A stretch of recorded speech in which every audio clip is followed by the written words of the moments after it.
Hey everyone, welcome back to the Deep Dive. Now today we're going to be doing something a little different. We're going to be looking at advice from some of the world's most successful people. And I found this awesome article called 31 Top Tips from the World's Most Successful People.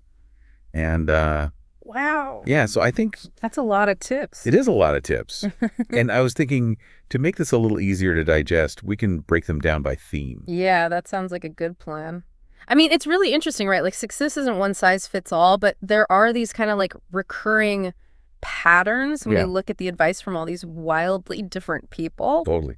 So let's jump into our first theme, Uh, which is risk and innovation. Ooh. And I'm going to start us off with a quote from Mark Zuckerberg, founder of Facebook. Uh-huh. He said, "The biggest risk is not taking any risks." I feel like this Yeah. gets thrown around a lot, but what do you think about that? How do you actually put that into practice? Well, I think you have to really embrace the unknown and also realize that failure isn't necessarily a bad thing. It's often a stepping stone to success. And actually, this kind of reminds me of Amancio Ortega, who founded Zara. Okay. He's all about continuous innovation, like always pushing the boundaries. Totally. And Zara's a great example of that, right? Like Yeah. their whole business model Obviously. is based on like rapid design and production. Yeah, they're constantly adapting Prepare. to the latest trends. And it's not just about taking risks, though. It's also about being okay with hearing no. And that makes me think of a quote from Shafqat Islam, Okay. CEO of Welcome Software. He said, "If you're not getting told no enough times a day, you're probably not doing it right."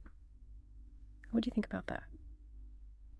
I think it's a bit provocative, but it definitely makes you think, Yeah. right? Like, are we really pushing ourselves enough? If we're not disrupting anything, are we really innovating? Right. So that kind of leads us into our next theme, which is hard work and growth. Okay.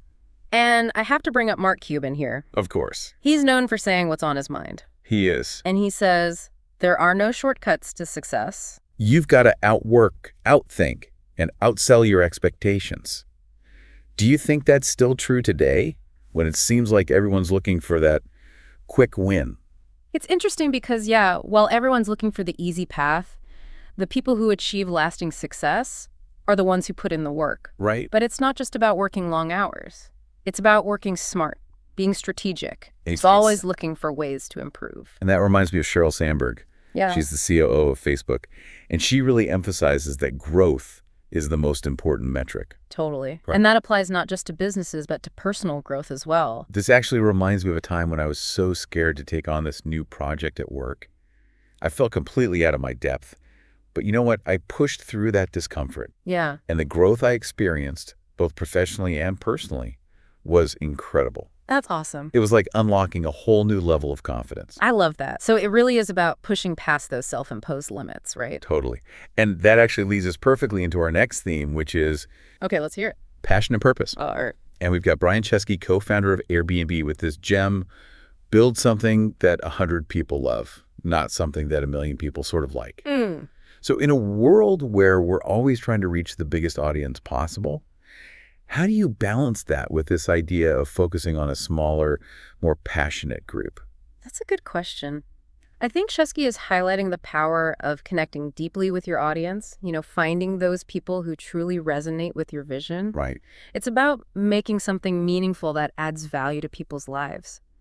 But it's interesting to contrast this with what Steve Jobs said. Oh, okay. What did he say? He warned against just blindly following your passion. Right. He said you also need to find something larger than yourself to contribute to. So it's about finding that intersection between your passion and a greater purpose. Exactly. And that's something that becomes even more relevant as we get older.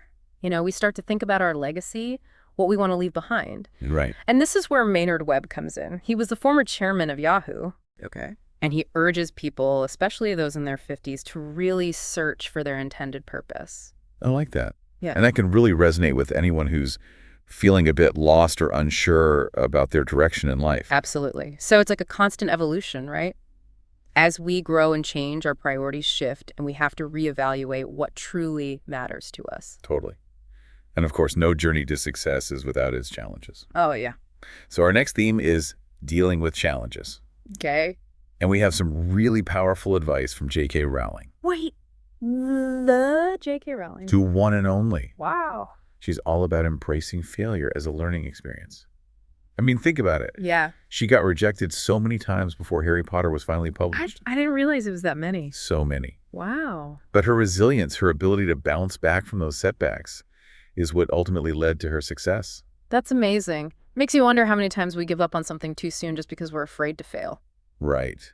It's easy to let fear hold us back. And speaking of facing challenges head on, we have some interesting advice from Carlos Slim Helú. Yeah, who's that? He's a Mexican business magnate, and he actually suggests that we should lean into crises. Lean into crises. What do you mean by that? Well, think about it. Crises often force us to be creative, Yeah. to come up with new solutions. They can be a catalyst for transformation. So it's not about avoiding challenges, but seeing them as opportunity to grow and become more resilient. Exactly. It's about having that inner strength to weather the storm. And speaking of perspective, we have another gem this time from Ursula Burns. Okay. She was the first Black woman to lead a Fortune 500 company. Wow, that's incredible. And she says, stuff happens to you, and then there's stuff that you happen to. That is a powerful distinction. It's about recognizing that while we can't control everything that happens to us, we can control how we respond. It's about taking ownership of our own narrative. Absolutely. So with all this talk about success and overcoming challenges, it's also important to stay grounded. Yes, definitely. Which brings us to our next theme, humility and perspective. So important. It's easy to get caught up in achievements and lose sight of what truly matters. And we have some wise words from Warren Buffett on this. He's all about humility and restraint, even when you're at the top of your game. Makes sense coming from him. Right. He even has this anecdote about waiting a day before criticizing someone. Oh, I like that. It's about taking a pause, stepping back. Yeah, giving yourself time to reflect. Exactly. And this ties in with Richard Parsons' insight about the business world being small and life being long. So true. It means relationships matter. How we treat people matters. Absolutely. It's about building genuine connections and fostering a sense of community. It's about playing the long game. Not just chasing quick wins, but building something that lasts. And speaking of questioning conventional wisdom, we have Ben Silbermann, co-founder of Pinterest. Okay. And he actually cautions against taking too much advice. Really? That's interesting. In a world full of self-help books and podcasts, that's kind of a refreshing perspective. Right. Like maybe we shouldn't listen to everything everyone tells us. It's about finding what works for you. Taking all this advice as inspiration, but ultimately creating your own path. I love that. It's Yep. about trusting our own instincts. Exactly. And you know, it makes me think about something that's often overlooked in the pursuit of success. What's that? Mindfulness and well-being. Ah, yes. So important. Because what's the point of reaching the top if you're burned out when you get there? Right. It's about recognizing that our mental and emotional health are just as important as our professional achievements. Absolutely. And we have some great advice on this from Suze Orman. Oh, yeah. I love her. She's all about tuning out the noise and focusing on what matters. She uses this great metaphor. The elephant keeps walking as the dogs keep barking. Oh, I love that visual. Isn't it great? Yeah. It's about staying focused on your goals, even when there's negativity and distraction around you. It's about not letting the doubters get to you. Exactly. You know, it reminds me of those times when I get caught up in what other people think and those self-doubts start creeping in. Oh, yeah. We all have those moments. But Orman's metaphor is such a good reminder to just keep moving forward. And this connects to Arianna Huffington's advice about knowing when to unplug and change the channel to avoid burnout. Burnout is a real struggle. Yeah. I know I'm guilty of pushing myself too hard sometimes. I do too. It's so easy to get caught up in the constant demands. But taking breaks, setting boundaries, and prioritizing self-care are so important. Absolutely. It's about finding that balance, that sustainable pace. And sometimes the simplest advice is the most profound. True. Like George Stephanopoulos' reminder to just relax. Relax. Sometimes that feels like the hardest thing to do. I know. But he's right. It's about recognizing that most worries don't actually materialize. It's about finding ways to manage stress and stay calm amidst the chaos. So true. So shifting gears a bit, let's talk about openness and learning. Okay. Mohamed El-Arian, who's the former CEO of pinnacle, he shared a story about his father, who always told him to read diverse viewpoints. That's great advice. It's a powerful reminder to challenge our own assumptions and avoid getting stuck in echo chambers. It's about seeking out information that might contradict our beliefs. Right, which can be uncomfortable, but it's so important for growth. Absolutely. I know I can be pretty stubborn in my opinion sometimes. Oh, me too. It's easy to surround yourself with people who agree with you. Yeah, but that can really limit your perspective. Exactly. So El-Arian's story is a good reminder to step outside of our comfort zones For sure. and expose ourselves to different ways of thinking. And this ties into what Michael Bloomberg always says about lifelong learning. Oh, yeah, what's that? He says you should always be a student, always curious and eager to learn new things. It's about having that growth mindset. Exactly. And speaking of challenging ourselves and embracing new experiences, there's Eric Schmidt, Okay. the former Google executive chairman. Yeah. He's a big advocate for saying yes to more things. I love that advice. Yeah. It's about opening yourself up to new possibilities. Even if they're outside of your comfort zone. Exactly. It's about pushing those boundaries and seeing where life takes you. So as we've been talking about all this advice, it's amazing how all these themes are interconnected. They really are. It's like they're all part of a bigger picture. Right. It's not just about one thing. It's about this interplay of risk-taking, hard work, resilience, mindfulness, openness to learning, and staying grounded. Exactly. It shows that there's no one-size-fits-all formula for success. It's about finding what resonates with you. Right. And creating your own definition of what it means to thrive. Totally. And you know what? There's actually one more theme I think is really important. Okay, what's that? It's kind of the glue that holds everything together. I'm intrigued. Tell me more. It's leadership. And I don't just mean like leading a company or a team. Okay. It's about leading yourself. Having that inner drive, Right. that self-motivation that pushes you forward, and then that kind of ripples outward and inspires others. I love that. So it's not about having a fancy title. It's about having that commitment to excellence. Exactly. And we see this in so much of the advice we've talked about. Like, remember Terry Lundgren, the former CEO of Macy's? Yeah. He always said you should do every task exceptionally well, no matter how small, because it's a stepping stone to the next opportunity. It's about showing up, fully bringing your A game to everything you do. And that ties into this idea of leading by example. Okay. Rick Goings, who's the chairman of Tupperware Brands, Mm-hmm. he had a really simple but powerful piece of advice. Be nice to everyone. That's so true. It sounds basic, but it makes such a difference. It really does. It creates a positive culture where Right. people feel valued and respected. And it sets a tone of humility, which is so important for effective leadership. Speaking of creating a positive culture, Lloyd Blankfein, the senior chairman of Goldman Sachs, had some great advice too.